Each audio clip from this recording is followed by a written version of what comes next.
Welcome to We Have Something. We have something to show Just saying, man.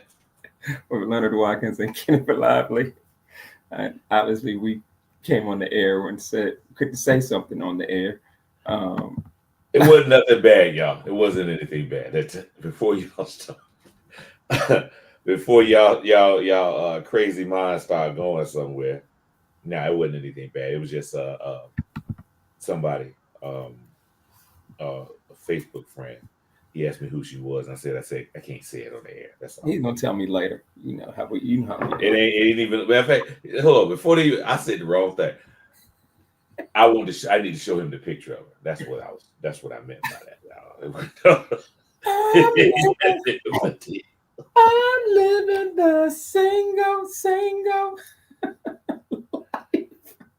No, I didn't even like that, bro. What am I trying to do? Oh, I'm trying to get to your page. That's what I'm No, don't get sensitive now. Don't get Oh, I'm sensitive. not sensitive. I'm far from sensitive. So, and for those of y'all who don't know, we also go live on Instagram at this time, and we also go live on YouTube at this time. Oh, Um, look at us. We done expanded. uh, uh, We're part of the new Negro movement.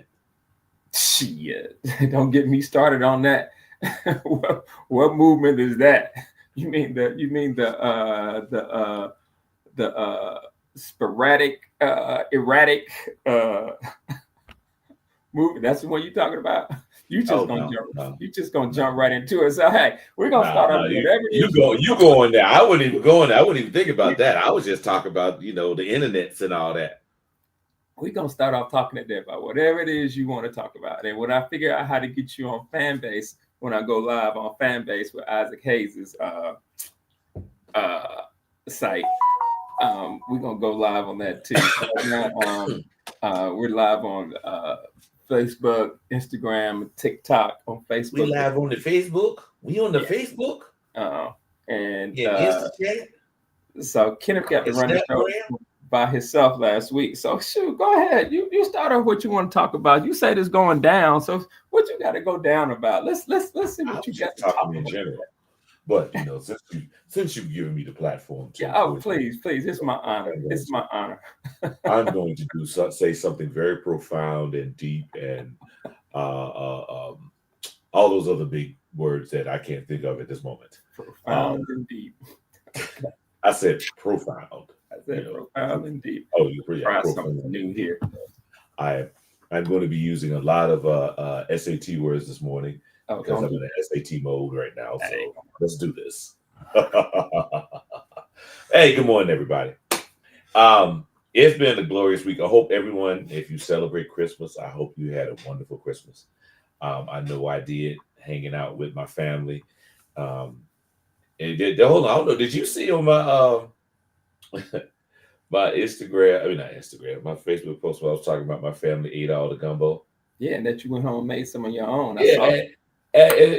that was one of the most disappointing things in my life when I walked up there to get some gumbo and it was all gone. Man, you don't know because I had been little cousin Kendra, niece, said, Uncle Kenny, I'm making some gumbo. Cool, because you make good gumbo. And I went through, this is where I messed up. When I was walking into the facility, our families, we have so many people in the family, and we can't go to anybody's house. We have to rent out a place for it because we have so many people. That's And we went good. to a Oh, nice big place dog. on Big money, big money. ain't big money, no. We just know how to find places. But Oh, it's a very nice venue on Broad Street. And I don't know the name of the place, but it's at 830 Broad Street. Very, very nice venue. But anyway, as I was walking in, the remix and I were walking in, a homeless guy asked me for some money. I was like, listen, I don't have any money, which I didn't. I don't have any cash on me. I said, but I can get you some food. He said, okay. So I went in, walked in, waved to everybody, said, I'll be right back, y'all. Went and oh, made him a plate of food, okay. took it out to him. Now, we were already late to begin with. So half the food was going in. So I went and gave him the food, came back in, and of course I got to speak to my aunts and my uncle and all this and everybody, hug everybody. By the time I got to that food, there was a little bit of macaroni left, just a little bit macaroni left. I said, okay, I got my macaroni, got my dressing, I got some ham, I'm good. Go back, and I said, "Oh shoot, I forgot to get the gumbo." Go get the gumbo. All that's left was just the roux. No meat, no seafood, no nothing in there. Just the roux. I was so hurt. Personally, I was crying. I actually sat there and cried and ate my food because I couldn't get that gumbo.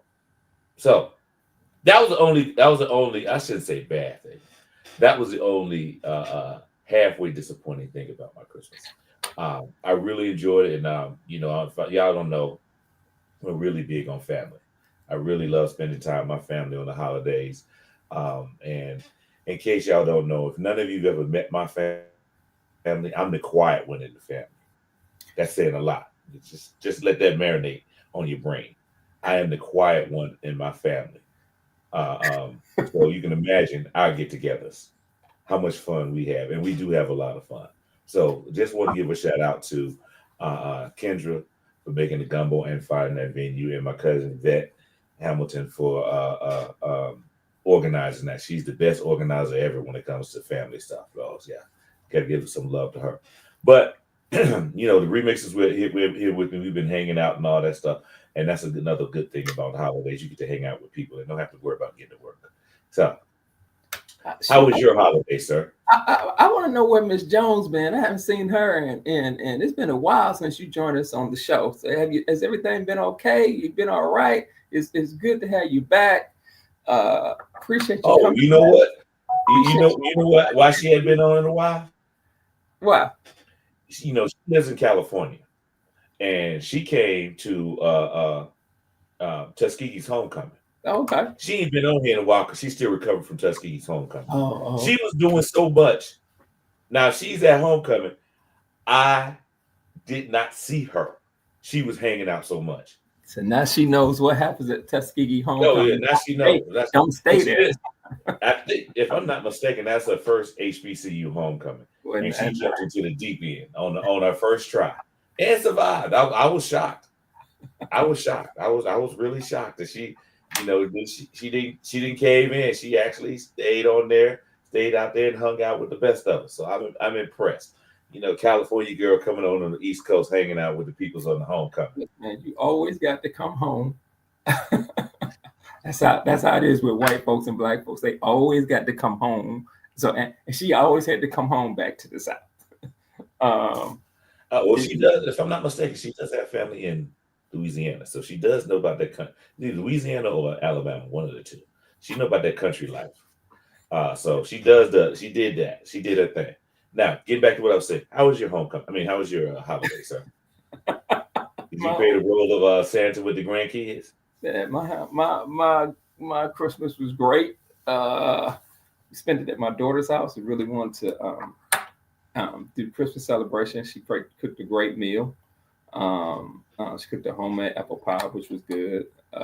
So Christmas was, oh wow, good. Christmas was good for us.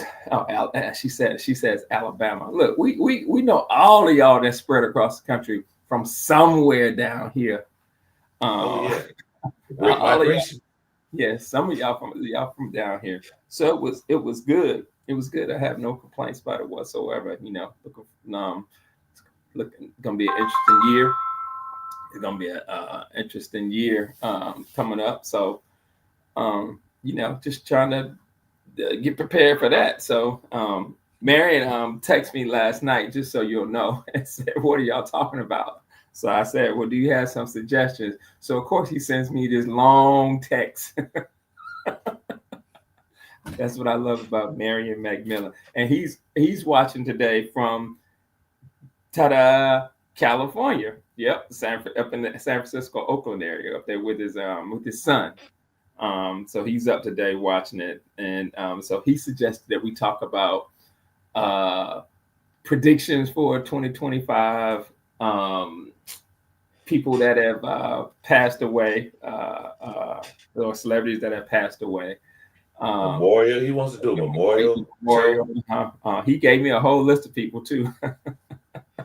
And look, I'm gonna have him on the show more often because Marion enjoyed being on the show, and I enjoyed having him too. So, so we got to get him on the show with you when all three of us are on the show. Um, so with that being said, I hope everybody did have a great Christmas, and it was a reflective Christmas where you reflected back on what you have, what you have to be grateful about, and and then shoot, and me, I'm like, okay, enough celebrating, let's get to work.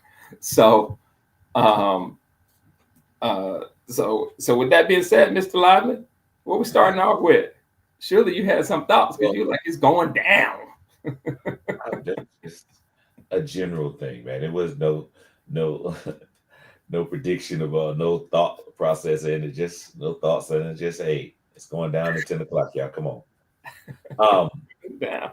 actually, yeah, let me make sure I'm sharing this. I just thought about that. Did I share this? Yeah, you shared Uh it. no, I just want to make sure because I know I thought I hit the button, but I want to make sure. Let me go to my page. It's Anyway, hot. It's one of the hot. things that okay, good, it's in there.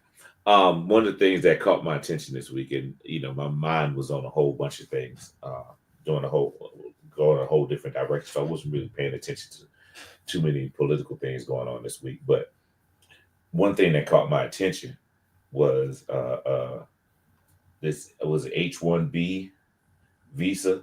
Is that what it is? H-1B? Yeah, that's pretty much it. Jake, those of you who don't know, that's the visa that allows people from other countries to come here and get jobs. They're recruited by, in a lot of cases, tech companies, and in some cases, in a lot of cases too, hospitals recruit doctors from other countries to come by to come work here in the United States. So Vivek Ramaswamy, whose parents were the beneficiary, I assume they were beneficiary of some of that type of visa because they came here. He's a first generation American. So in other words, his parents were immigrants. They came over here, and I assume they came on that type of visa. That's the impression I'm getting. He made the statement that there are not enough American engineers because sort of implying that Americans are lazy. And I think he may have used that phrase. Either him or Musk used the phrase that Americans are lazy and we don't have enough engineers here. So we have to import engineers from places like India to make up the shortfall. He said tech companies are recruiting them because we can't, Americans aren't good enough. That's what he said. So after this, you hit a firestorm of people responding. All of these MAGA people who are anti-immigration to begin with are now jumping on Ramaswamy and Musk because Musk, amen his comment, and double down on it. Both saying, and it's still funny because Musk, in case y'all didn't know, Elon Musk is from South Africa. He's a damn immigrant. He's an immigrant, but they don't want he said the same thing. Hey, y'all don't have enough Americans. Y'all not good enough to work for these companies. So we got to import some people from other places to work at our engine in these high tech companies, these tech companies. We need to import people. So the right wing MAGA folk got all upset because now all of a sudden they're saying, "Oh, Americans ain't shit." And they would say, hold on. How you gonna talk about Americans ain't shit and you over here in America?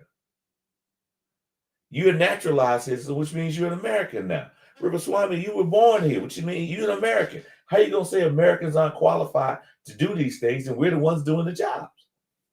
So it was funny looking at these MAGA people start jumping on each other about something that jumping on something, a comment by Ramaswamy, when they knew what they should have known his mentality to begin with. He's always been anti-American worker. He has been. It's not anything new. Elon Musk, when he took over Twitter, what was the first thing he did? He cut about 30,000 jobs. They aren't about the American worker, but apparently some people think they are. And the crazy thing is, The funny thing is that the people who are Trump's biggest supporters, the MAGA supporters, are not people who are high tech jobs. They're not people in, engineers and things of that nature, doctors and all. It's the people who, that are, as they say, low information workers, people who don't pay attention to stuff like that. The average worker, the dollar an hour worker, the people who are struggling to get by. Those are his main supporters. And here it is now. They're talking about, y'all praising them, Elon Musk and Ramaswamy and all this, and they're gonna cut the pork in the government. They're gonna stop this. They're gonna stop this, stop that. And now you realize they're talking about you. They talking about cutting your jobs. They're talking about cutting your benefits. Because when you cut the jobs of American government workers and trim the quote unquote trim the fat of American government workers, that means you are cutting American people having jobs, Americans having jobs. That's who you're cutting. You think it takes a long time now? You know this, and most of you know it. I'm a veteran, and I get VA benefits because I got injured while I was there. It takes forever to get your benefits from the VA. Forever. They sit there, they'll nickel and dime you, make you go to this appointment, that appointment, and all this and all that to get to up your disability rate for injuries that you received, or injuries that came about, or conditions you had that came about because you were injured or something like that. That process takes forever. How long do you think it's going to take when they start cutting people out of VA? That process, when they cut them out of the process. And you can't rely on technology to do that. It has to be an individual to go through each individual case and do this. Because if you start doing it by using AI or algorithm to evaluate people's injuries, you take the human element out of it. Nobody's going to get benefits because the computer's going to figure out a way to cut everybody. So it's this whole thing that you're thinking that they're going to drain the swamp. All the stuff that they're talking about doing, is all it's going to do is make matters worse. We're going to have longer waits for health care, longer waits for this, longer waits for that. Social Security, all of that stuff is going to be a lot more complicated now that we take the human element out of it and try to trim the fat from the government. Now, I'm not saying that the government does not it can't work more efficiently. But what I am saying is this: you can't get rid of people and expect things to be better. It's not going to happen. But that's what they want. And now they're denigrating the American worker, saying y'all ain't shit. Y'all lazy as hell. I think that's quite funny. Sir, your response. I'm not surprised by what's happening. I mean, anybody with any idea about human nature knew that this was going to happen. You have all these people who felt like we've been in the dirt for MAGA from day one. We've been 10 toes down from day one. We've been on the ground. It's kind of like privates on the ground in war. We've been on the ground fighting this war against woke, and you get elected and you bring in these two guys that are Johnny come latelys, and you give them outsized influence over this movement, and you have all these people with hurt feelings saying, y'all not going to take our place. Ain't that funny? In Charlottesville, they say Jews aren't going to take our place. Now you got MAGA saying tech bros not going to take our place. Which is why you have Laura Luma and all these other people, all these podcasters who are part of that ecosystem saying mad at Elon Musk and Vivek Ramaswamy. I don't know Vivek Ramaswamy more so than Elon Musk because I think some of it's racial. People never say that. And Elon Musk, because he just came in and poured all this money and his net worth doubled after the election. And when you got to start putting out statements going, Elon Musk is not the president, you got a problem. And so you have these two competing factions. I just am not of the when Mary and I were on, Mary was on the show. I'm just not of the. I don't have the energy to keep sitting here and talking about it. I'm just trying to figure out what it is we're going to do to mitigate some of the damage they're going to try to bring. Elon blocked Laura Loomer. And here's the thing: the deep part about it is I believe her on this. As crazy as I want to say this, as crazy as I think that bitch is, and yes, I refer to her as a bitch. Some of y'all not gonna like it, but she's a crazy bitch. She's the definition of a crazy bitch. Crazy smart bitch, but she's crazy bitch. Is I believe her when she says that Elon Musk last week started stifling some of the commentary off the conservative people on X. I believe that. I believe that wholeheartedly. We know he will do that. And so now they get to see what it's like when you're dealing with the most powerful or the richest man in the world, who got rich off American taxpayers, as he turns his wealth on you because, hey, he wants to be the top, we say the head blank in charge. Elon Musk, whether it's in the shadows or whether it's publicly, and his ego is so big that he want to be known publicly as the second most powerful man in the country. And that's how he's flexing his muscle. One of the things that you learn throughout history is, particularly like if you compare it to, Jasmine said, get the money, movie popcorn and sit back. She sure did say that.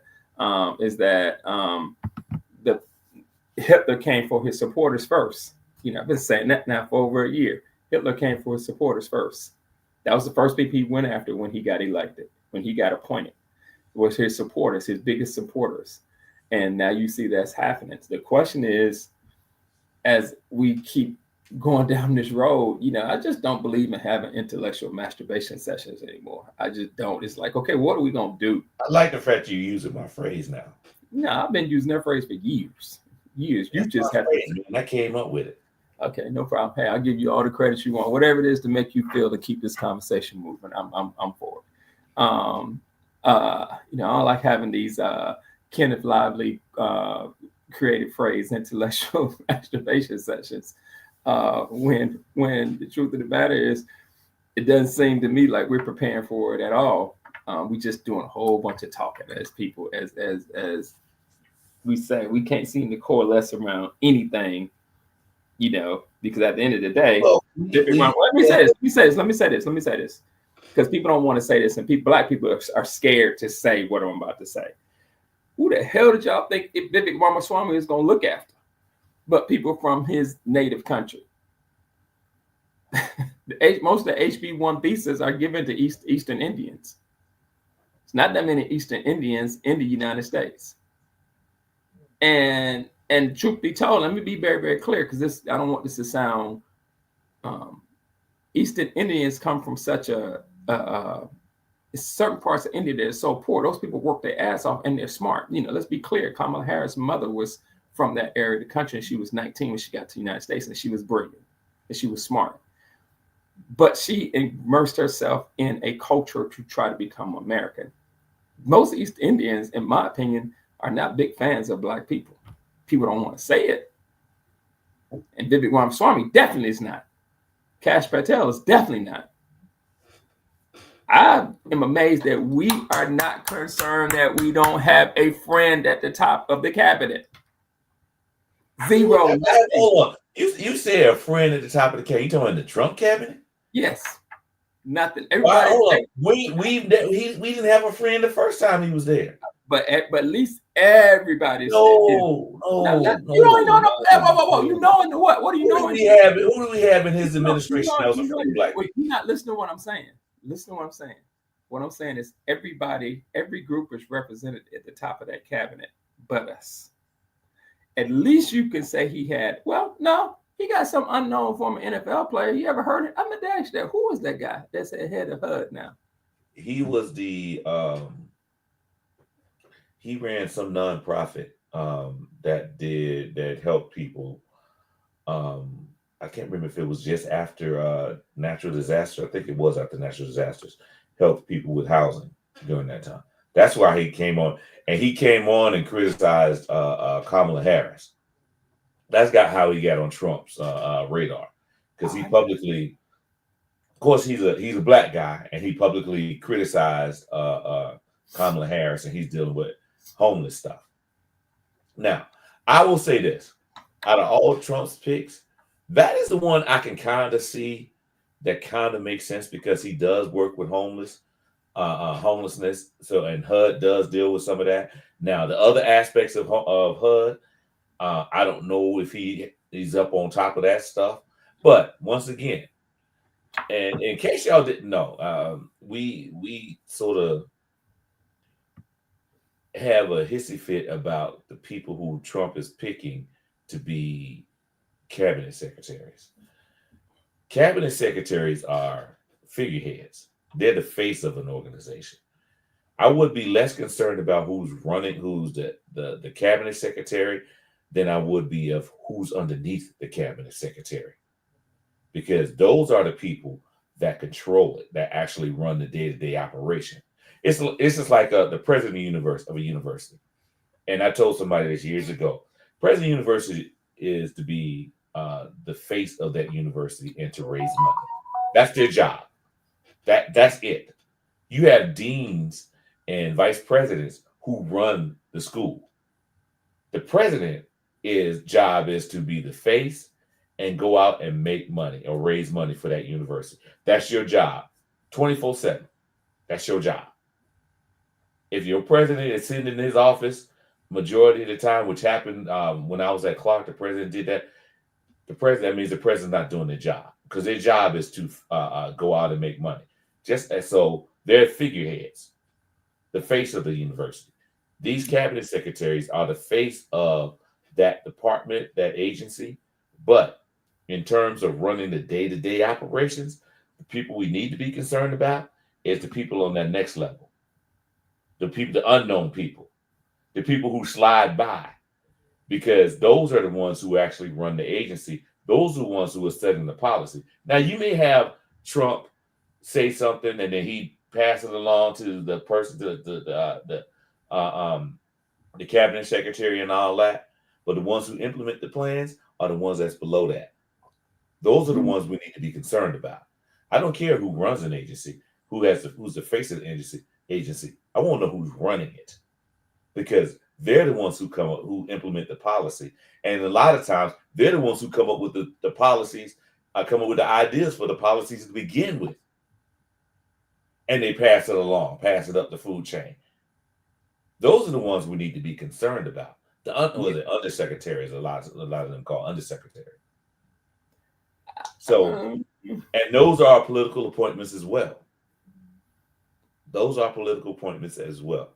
And they have to be confirmed by the Senate as well. We just don't hear about them. But those are the ones that implement the policy, as I said. And majority of the time, they didn't come up through the agency. Like I said, they're political appointees as well. Now, they may have an expertise in that area. Somebody who actually worked in that area at some point or has a degree in it or something like that and been working in that field on the periphery, maybe not for government, but in the private sector or something like that. Those people, they come up with the ideas. The only ones that I will say, the people who work outside the industry is the ones who they normally pick somebody from the industry for Commerce Secretary and Secretary of Treasury. Those are people that normally come in who are been in the field for a while. But the rest of them, and especially the Trump administration, they don't have any damn expertise in that field. This guy for HUD, he sort of has some idea. And also, too, something that always trips me out. Why is the HUD position always the black position? Every administration since, was it Kennedy? I think maybe Kennedy. Ever since it was created, whoever created HUD, I think it was Kennedy. Every person in charge of HUD, if I'm going back, I'm thinking, or at least ever since Jimmy Carter, they've all been black. That's been the black position in every single administration, HUD. I don't know why, but that's the one position that you can pretty much guarantee somebody black is going to be in any administration. Think about it. Have you ever seen anybody white in that position? No, and I think they do it for a reason. But I disagree with you about they just figureheads. I don't think that Cash Patel is going to be a figurehead. Cash That's Patel. not well. He's not. Cash Patel wouldn't be a cabinet secretary. Okay, I don't think. FBI is not a cabinet position. I don't think Ursula Beyonce from Florida is going to be a figurehead. Who, Attorney General? Yep, I think she's going to. What Silent Sam Pierce? Remember him, Professor? I think that the people. Sam Pierce, I didn't know who to do this. The people who are Robert F. Kennedy. The person at the top controls the budget. His job is just to control the budget, which is everything. Controlling the budget of the department is everything. That's why Pete Hegseth should never ever be defense secretary. It's a $900 billion budget. Largest agency. $900 billion budget. The Health and Human Services is $100 billion. It's $100 billion whatever dollar budget. And you get to direct where that money goes for research with the Health and Human Services. That's what people are talking about. The head gets. But it's well, and I agree with you on that, but they're not the ones, the meat and potatoes people. But that's not the point. The point is I get to pick. He's not going to go down. Now, you really and truly think the head of Health and Human Services goes through the budget and says, okay, take this out, take that out, take that out, take that out. No, they don't do that. They have other people that do that. No, now they have the final say so. That's a big fucking deal. No more than the goddamn Neil Gorsuch goes through every damn ruling. He has clerks to do that. And they come and they advise him on what that ruling says. And sometimes they write the rulings and then he reads it and approves it. No, he can't go through 100 cases. No, but the truth of the matter is everybody at the head of the department are not figureheads. Everybody he's named as, and every last one of them. It's frustrating for me, for us to have, not you, when I say us, I'm talking about the community as a whole, for us to have, or the lack of communication or the conversations we're having about people and their mamas, everybody up there saying the same thing. They're on point with one thing. Every last one of those heads of agencies has come in and says, I'm going to get out DEI and woke out of this agency. Every fucking one of them. And until we start having these honest conversations about what is the symbolic representation of DEI and woke, which is a black person, we like a bunch of fucking ostriches, and it's frustrating. Let me finish, Kenny. Whoa. Let me finish. It's frustrating because we get up here and we talk about this stuff, and this there, and me and Mary had this conversation. They're teeing up on January 20th. So, because after January 20th, within 6 months, he becomes a lame duck president. So for the first 100 days, which are always the most important part of any new administration or presidency, and they have gotten laser-like focus on what they have to do in 6 months to affect the next 8 years. And they keep us talking about this bull crap so much while they keep teeing up under, which is what the only thing that's going to slow them down, and they're ready to tee that up, because I think the confirmation hearings can start on January 3rd. I think that's when the new Congress takes, and then when they get seated, the new Congress gets seated like January 3rd or 6th. No, January 20th. The new Congress, he gets seated on January 20th. No, they take their oath the same time, same day. So the only thing that's going to slow is the confirmation hearing. Something like that. Come on, Professor. Remember Joseph Califano? I don't know who Joseph Califano, but I can look it up. I will look it up. And so to sit here and for us to say that these cabinet appointments are not going to be able to cause damage, they can set back. I didn't say that. No, that's not what I'm saying. I said the persons we need to worry about is the ones that actually know what they're doing in the agency. because they're the ones who actually comes up with the policies to, to do this. It's They are literally, but you do know this before you go on. You do know that they have right now, according to them, a list of 18,000 people that they want to replace other people in those different departments. They've been gearing up and having about 18,000 people who are supposedly loyal to the president to get his agenda passed. So they're really trying to realize you, but see, this is the thing, and I say this. I say this to say all this. They got a list of 18,000 people. Where the hell did they get a list of 18,000 people from? They've been vetting those people. Number one, they're getting a whole bunch of volunteers. Number one, it's not hard if you've been working on this for the last year and a half. You're right about January 3rd. You're right about January 3rd. It's not hard to get for the last year and a half to get candidates to come in. Yeah, it's 72 million people that voted for them. It's not going to be hard to get 100,000 people to send in applications. Hell, look who we got running the what's that position right up under him that's in the White House every day? The guy that's never had Jared Kushner's roommate is the new Middle East negotiator. So you're right. I actually 100% agree with you that you got to worry about the people up under. But those people have such carte blanche, the heads, to come in and put in who they want to put in as long as they're loyal to the president. This is just a big grift. And everybody's trying to make money. But the point of the matter is, who is it going to hurt the most? Now, if you come and say to me, Kenneth, Leonard, I don't think it's going to be as bad as you think it's going to be. I can respect that. Then what I would say is, well, okay, well, let's prepare for the worst and hope for the best. Like, which is what we always do. I vaguely remember him. Kept me guessing. I vaguely remember. You vaguely remember Joseph. Joseph Califano. I don't know whose administration that was. Yeah, look at that. He must have been. Was he white? Because that don't sound like a black name. But I agree with Harriet. The urban part, yeah, that's the reason why that's the black position in the cabinet. That's the reason. I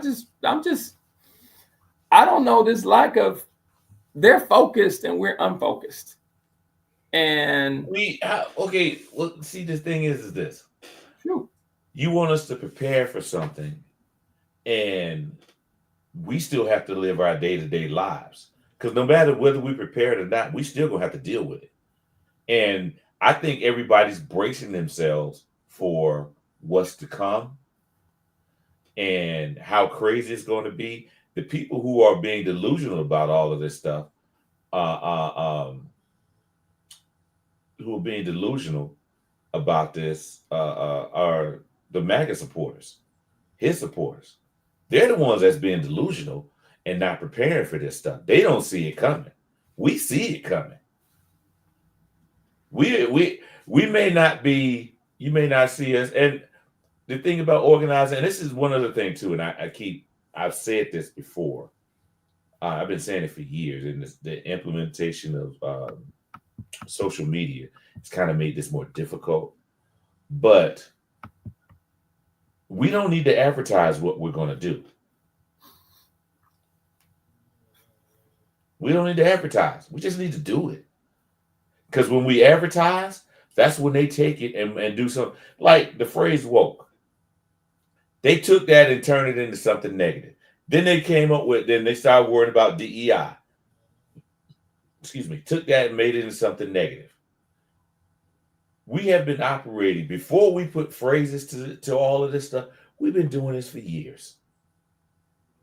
Generations we've been doing this. We've been navigating this minefield called America for generations. And we've been able to get people in and through to the other side safely through this minefield because we didn't let them know what the hell we were doing. Stop trying to worry about whether or not we organize to do stuff and just do it. Stop advertising. Just do it. You strong on that. You really strong. I am. I'm a strong believer in that. Without saying, how do you do that? The same way we did it before there was social media. We just did it. Let No, it be organic. we did not just do See, shit. with the problem is we keep waiting on a Messiah. We're not That's what waiting we're on no waiting on. Messiah. We are. You are. might be waiting on Messiah. I ain't waiting on no Messiah. Okay, so what I'm asking We is, are. We're waiting for somebody to give us our marching orders. no, I'm not. This is what we do next. Let's do this. We're going to go down here, make a right, make a left, and then we'll be right in the promised land. That's what we're waiting on. Kenneth, nobody's waiting on that.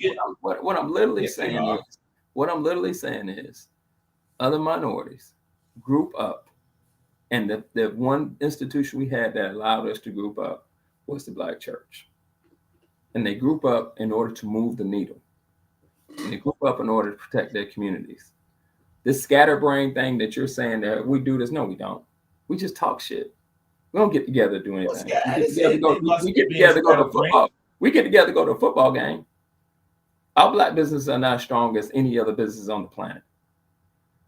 It's just a fact. The Black dollar goes not in the community for 6 hours. And we don't have a plan to change it. And we've had many Black sages say this is what we should do. The question is, how do we change the mindset? Right now, we don't have the thing about sitting here talking about this is we are damn near powerless because we don't group up. We're powerless. We don't really have any true power to move the needle. We used to have it in voting, but hell, if we can't get 50 to 60% of Black folks to vote, you just took away the one power that we had. And if we're only sitting at 52% of registered voters voting, then you just dead in the water. And it's not me saying this. It's people who study this all the time. Way smarter people than I am. Roland Martin talks about this all of the time.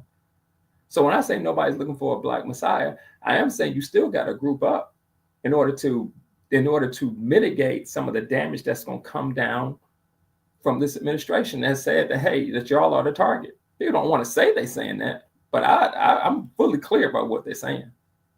He is a vengeful man. He is a vengeful man. And if 86% of one group of people voted against him, as vengeful as he is, who is the second group that he's going to go after? The group that went against me the most. 86% of them. Let me do what I can to damage that 86% to make them null and void. Leonard, I'm not saying that we shouldn't group up. I didn't say that. I said we should stop advertising it. And I'm saying that the only way to get people to do it is right now. Social media is that vehicle. No. Let me ask you something. What's the vehicle? The Montgomery bus boycott. Did they have social media? It's a difference. No, they didn't. No, they had the social media. They had the social media. Wait. They had the social media of the time. Which was the what? The church. The church of word of mouth. That was the thing. So the church word of mouth. Is the reason why they keep blocking the stuff that we do is because we keep telling them what the hell we're gonna do. We ain't got no plan to do shit. The DEI and all that stuff. When the thing about the DEI thing, and that right there, to me, creating a diversity, equity, and inclusion department got their attention. The same thing could be done without, and I say without, a department named DEI. You could have people in positions, just go out and recruit more employees of color, more Black people, more Latinos. Just go out and recruit them. Now, this is the thing. This is one of the things that we both went to HBCUs. I went to Tuskegee, Morgan State. You went to that other, what's that school called in Atlanta? Some little bitty school. Some little itty bitty school over there in the hood. I think it's called House of Moore, something like House of Moore, something like that. Anyway, I don't remember the name. Anyway, they these companies, these corporations, and I noticed this when I was at Tuskegee. I was 18 years old and noticed all of these companies are coming now recruiting engineers at HBCUs. They're just coming to get them, recruiting heavily.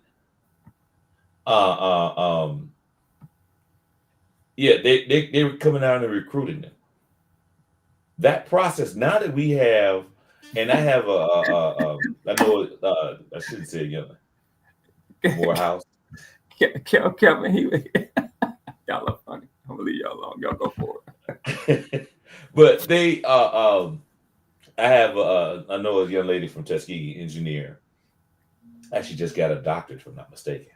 Um, she said that she goes to she makes sure she recruits at Tuskegee alum. Make sure she recruits at Tuskegee. She makes sure her company recruits at Tuskegee. That's not DEI thing. That's just people who are in the system going back, reaching back to get students. And they do that at all the HBCUs. So in order for us to not worry about that DEI bullshit that they cry about all the time, just go ahead and reach back. We need people who are on the inside to go and bring more of us inside.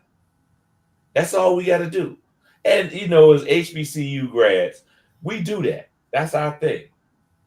We do that. We go back to our schools and recruit or advise the students on okay, hey, do this, do that. Stay away from that. Stay away from that. Hey, this company right here is good. We're good. We're known for that. That's what we need to do. The same thing is not. Same thing it goes with. Now you're talking about spending more money on black businesses because you're a businessman. That's your wheelhouse. That is your wheelhouse. No.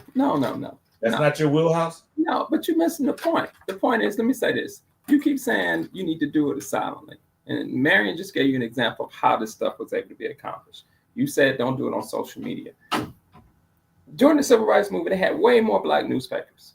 Way more. Segregation, unfortunately, or fortunately, how you look at it, forced us to shop and go to black newspapers to get the true story of what was happening from black journalists and reporters who were out there taking the heat to get the real stories. But that was the social media of the day. And they were advertising what needed to be done. They were advertising the boycotts. They were advertising where you need to meet up at. You had these vehicles to get the information out. And I'm gonna get to it, Mary. You coming on the show next time with me and Kenneth, so you can get to this stuff.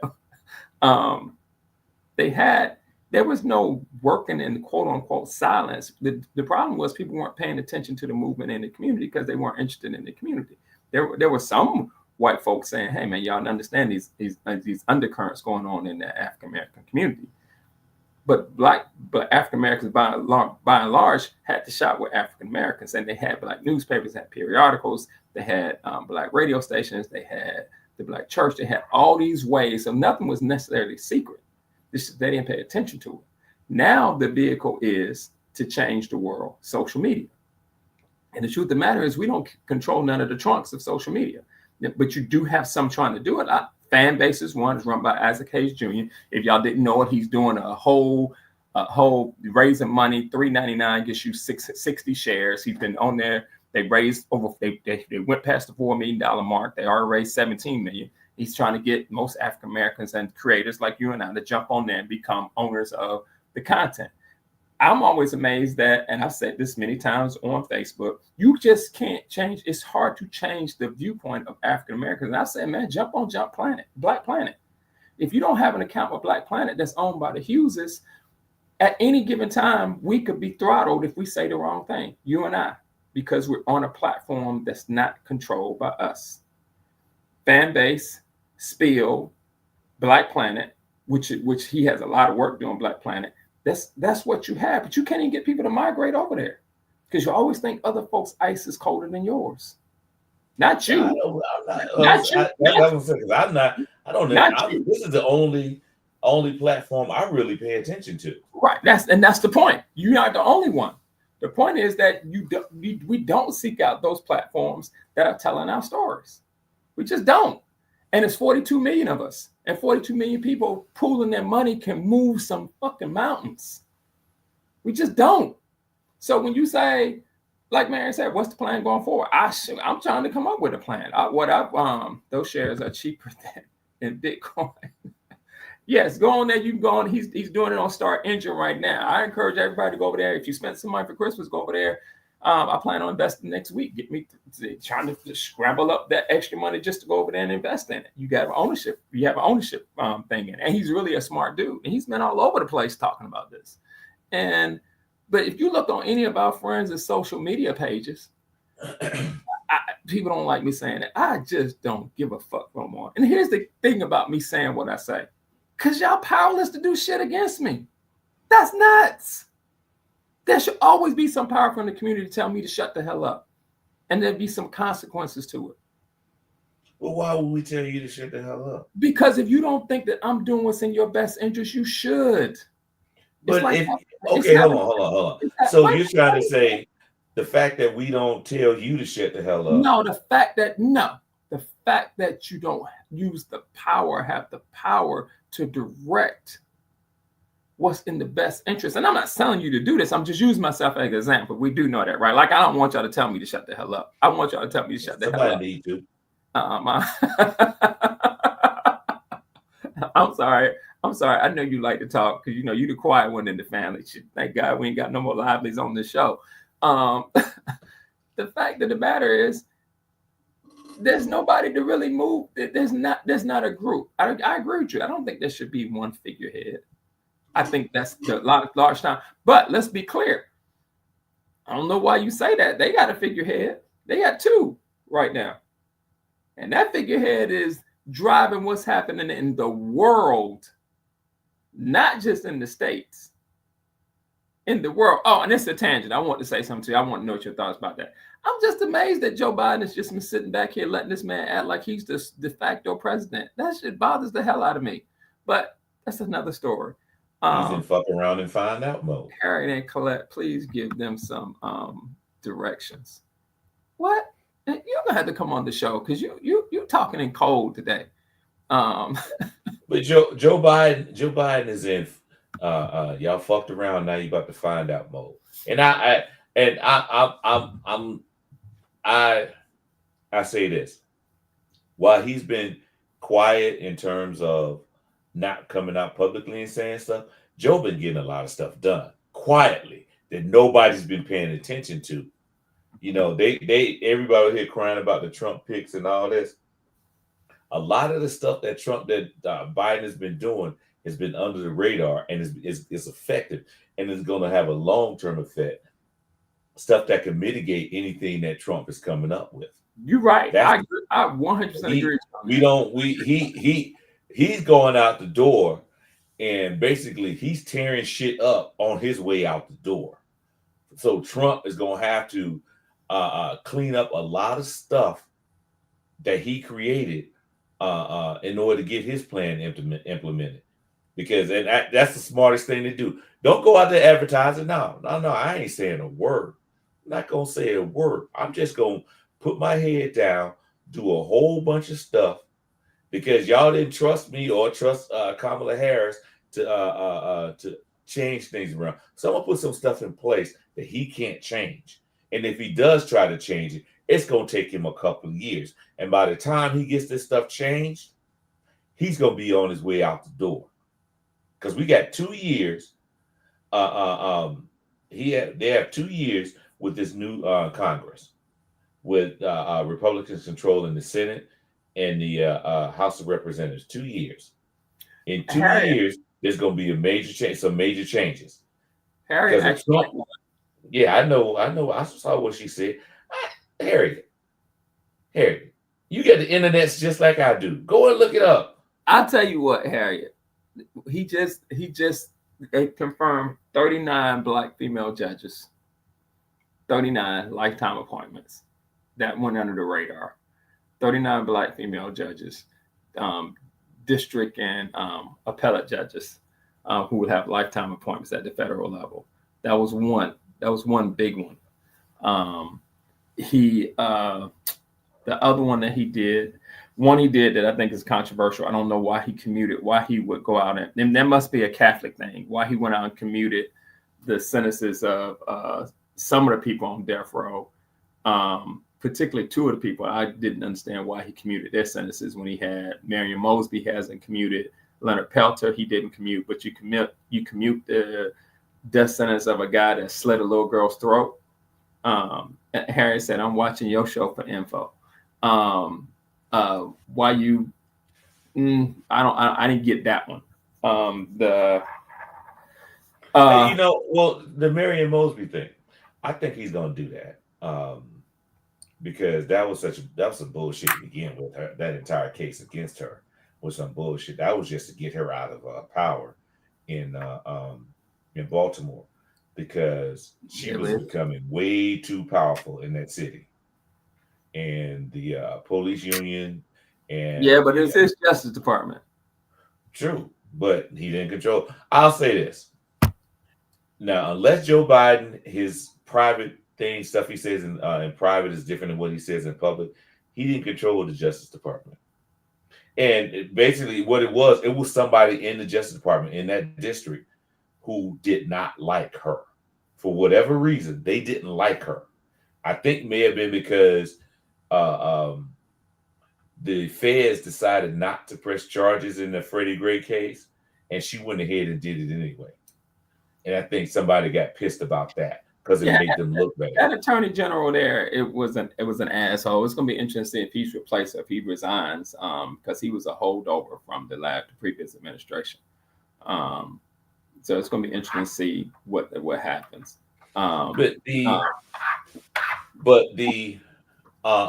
Marion Mosby, I think he's gonna take care of that. And that would make more sense. Now, you know who sentence he did not commute? That sentence he did not commute? Dylan Roof. Dylan Roof or the Boston bomber. Yeah.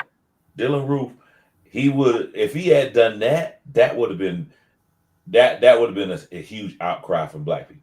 He did not commute that sentence. And the Boston bomber and all that, I didn't even know he was still alive, actually. That case has been good. That was from the Obama administration, right? The young kid is still alive. Yeah, that's from the Obama. I didn't know he was still alive. I thought his death sentence had already been carried out. The older brother killed himself down in Florida. Okay, yeah, so what's Marion wants to know what's your resolution? Since my New Year resolution? Yeah, what's the resolution? To get my sexy back, lose some pounds. Everybody put your resolution in the comments. Really and truly, just my same resolution that I started out last year and got derailed on New Year's Day. I literally got derailed on New Year's Day from my resolution. But just to be more healthy. That's it, and enjoy life. I've gotten to the point in my life where I decided that peace and happiness is the main things. Now, what I'm going to do to bring myself peace and happiness is another story. But that's my New Year's resolution, to have peace and to be happy. And I'm going to work on that every day. I concur with what Stephanie just said. You need to try to be the best version of yourself, in whatever the way that is. I was fortunate enough to have a father that was always an example of trying to take care of yourself physically. And it's passed down to most of his children.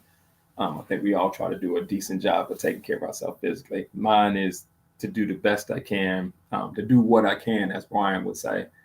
Do what you can. As far as physically goes, is to be a little more flexible and mobile. Work on mobility as you get older and be more flexible. That part right there. Older people don't stretch, and stretching is just stretching and to keep your strength up. I encourage all of y'all, I don't care how old you are or where you at, start lifting weights. It makes a big difference. To be the best version of the community that I can and do what I can. To keep talking about stuff that I see. One of the things I don't want us, I see our community drifting to, and I always think about Stephanie when I talk about this. And this is why I think about Stephanie, because she said something over, I think it was almost 2 years ago, she was talking about Chicago, and she was talking about, and as she was saying this, and I don't want to go down this road, I'm just saying being the best version of yourself. and being able to have honest conversations about the community, because I'm focused on the community. I'm not really focused on anybody else. I'm focused on how we're treated, what's fair to us, and having honest, brutal conversations. And when Stephanie says to me, and it still hits me, I had to choose racism or violence when it came to the education of my youngest daughter. That statement still blows me out of the water, because the violence was coming from her community and the racism was coming from outside her community. So she had to choose the lesser two evils for the mental health of her daughter and what would be good for her going to school. And I always hear that when I'm sitting and thinking about being the best version of ourselves when it comes to our community. You know, we need to have honest conversations about the community and whether we're willing to do the work. You know, one of the things I did, Kenneth, over the last week, is since I've been named the MPU chair, is I just walked the neighborhood, and I walked the neighborhood with a member of the neighborhood that's been here for a long time. She just took me around, introduced me to people in the neighborhood. Hey, this is this person, level, just in the neighborhood, just sitting, looking at it on the ground and watching young men on MLK and how she felt about the young men on MLK that we look as kind of like throwaways. I don't know. I want to address this. I don't know if I have the faith in the church that you have in the church, Kelvin, because I don't have the faith in the church anymore. Because in my opinion, the church used to be able to move the needle, and Black men are running away from the church in record numbers. The church, and until the ministers of the church make the decisions that they're going to be shepherds and not ministers, because a lot of the ministers have become businessmen. I get it. It's a capitalistic society. I get it. The more tithe you have, the more money you have, the more power you have. Hell, Kenneth got a story about talking about running for office that he's never told that he's going to tell next week against Hank Johnson and some of the stuff that he was told when he was talking about running. You remember that story you told me about going to the churches and what they said to you? Oh. It wasn't the churches, it was just people in the community. Yeah, we'll let you tell that story next week. I remember stuff like that. So I don't necessarily have the faith that you all have in the churches, because I haven't seen the churches be shepherds. I've seen them be businessmen, but not shepherds. And there used to be a fine line. And me and Marion had this conversation all the time when we talk about the churches. And what is the minister's goals in the churches? The goal in the Black church used to be different. It was to save souls and to protect the community. You know, that was the quote unquote thing. So you were able to organize at the church, and the church was able to get people out to do social stuff that they knew was going to move the needle from a political point of view. And I don't necessarily know if that's what they do right now. A lot of churches are interested in making money. I get it. I understand it. You got to survive. But where's that money being directed to? So my resolution is to be the best version of myself, to keep speaking up, to do what I can to the best that I can, and to keep talking about this stuff. And that's my resolution. Let's see who else has something. Kevin said. So, hey, it's 11:03. Kenneth, take us out. I got something I got to go do in the community, actually. In the community, look at you. Yep. All right. So these are the group of people. Yep. Before. It's been a pleasure as always, having this deep conversation with my boy Leonard over here. Y'all, listen, please have a good week. Celebrate your family, celebrate each other, celebrate yourself. Let's start 2025 in a positive manner. Self-care is our motto for 2025. Self-care. Because if you can't take care of yourself, you can't take care of the community. So we're going to start with ourselves. And that includes not only your physical health, but your mental health, because the two go hand in hand. So please take care of yourself mentally and physically. And, we're going to get this weight off of us, and we're going to get these moves, these muscles moving, these joints moving, going to grease them up and get out there and do things and just enjoy 2025. That's the motto. Let's do this. All right. See y'all in the new year. Deuces. Peace, y'all. I'm supposed to be over here about 12.